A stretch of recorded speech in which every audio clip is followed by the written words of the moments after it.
from CHED Memorandum Order Number 25 Series of 2015, the thesis or capstone project are required for candidates for graduation in all computing programs. Both the thesis and capstone project are terminal project requirements that would not only demonstrate the students' comprehensive knowledge of the area of study and research methods used, but also allow to apply the concepts and methods to a specific problem in their area of specialization. It is a report of a scholar upon some piece of research which he has completed. In the area of computing, it is defined as a technical report on a systematical investigation of a problem that can be solved using computing. It may include a solution, an approximate or partial solution, a scientific investigation, or the development of results leading to the solution of the problem. An understanding appropriate to a professional field. It should significantly address an existing problem or need. An IT capstone project focuses on the infrastructure, applications, or process involved in implementing computing solutions to a problem. Upon enrollment in the thesis or capstone project, the researcher has the sole responsibility to the conceptualizing, undertaking, monitoring, and writing the thesis report. It is therefore necessary for a researcher to learn necessary skill and competency the conduct of a research. Although there will be an assigned advisor who will guide the student's researcher in the conduct of the studies, it is not the advisor's responsibility to feed everything to the researcher, because this defeats the purpose of teaching a researcher to be independent and to be competent. Besides, it will be the researcher who will present the result of the study in the final oral defense and not the advisor. The thesis or capstone project will be completed within 2 semesters, Capstone Project 1 and Capstone Project 2. In case that the student will not be able to comply the requirements within the prescribed semester, he or she will be given another semester as extension to complete the capstone project. Failure to complete within the 4-semester duration, the student will be required to re-enroll Capstone Project 1 and Capstone Project 2, considering that the average lifespan of a software is 3 years. In case the student will pass thesis or Capstone Project 1 but will fail to complete Capstone Project 2 within 2 semesters, the students will be required to re-enroll thesis for Capstone Project 1 and Capstone Project 2. The Capstone Project group will be composed of mostly members, or depending on the complexity of the project. Students will be allowed to choose the group members, but still the subject teacher has the final decision to approve the said group, depending on the capability of the members of the group. The dean or program chair is given the authority to select the students, advisor, and panel members based from the faculty members' competency and expertise on the capstone project topic. The selection of advisor for the capstone project will be limited to this faculty member from the ICT. Appointment of advisor from other department, college, institution, universities will be allowed on the case data. Contract of service or COS. Faculty members may handle capstone project advisorship, provided that there be a permanent faculty member who will be a co-advisor to ensure that there will be somebody who will assume the advisorship once the contract of the former is terminated. The maximum member of capstone project advisorship is 5 per faculty member.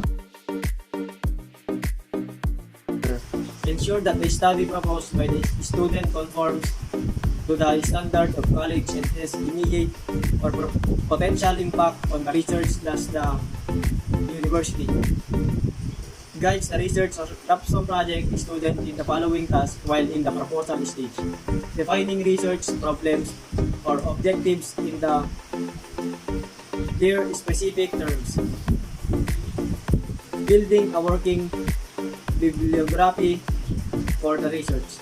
Identifying variables and formulating hypotheses, if any.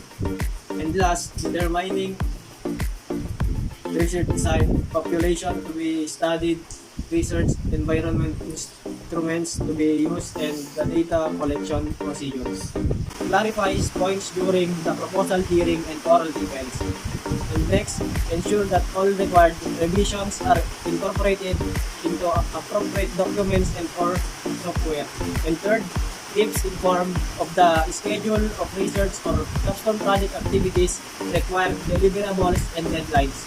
And fourth, recommends to do the proposal hearing and oral defense panel the nomination of his or her research or Capstone project for an award. And last, as a special advisor, he or she is responsible to be a provider, encourager, a dictator, a boss, connector, and last, employment agency. Meets the team regularly, at least twice a month. The team must seek proper appointment to answer questions and help resolve impasses conflicts. Next, advisor must remind the proponents or researcher to do their work properly. Third, reviews thoroughly all the deliverables at every stage of the research or Capstone project to ensure that they meet the department's standard. The advisor may also require his or her proponents or researchers to submit progress reports regularly. And last, recommends the proponents or researchers for proposal hearing and oral defense. The advisor should not sign the proposal hearing notice and the oral defense notice if he or she believes that proponents or research are not yet ready for proposal hearing and oral defense respectively. This if proponents researcher fail in the proposal hearing or oral defense. It is partially the advisor's fault. The dean or program chair will assign qualified and competent faculty members who will constitute the defense panel. The defense panel shall be composed of the following: one chairman, preferably the dean or program chair, or a faculty with at least master's degree. Two members, one may be a content expert. Brief the proponents or research about the proposal hearing and oral defense program during the actual proposal hearing or oral defense respectively. Issue the verdict. The verdict is a unanimous decision among the three members of the thesis or Capstone Project proposal hearing or oral defense panel. One issued, it is final, the irrevocable. Nominate the thesis or Capstone Project for the Outstanding Research or Capstone Project Award. Validate the endorsement of the advisor. The panel serves as internal auditors, putting some form of check and control on the kinds of thesis or Capstone projects being approved by the college. Evaluate the deliverables. Recommend a verdict. Listen and consider the request of the advisory and the proponents or researchers.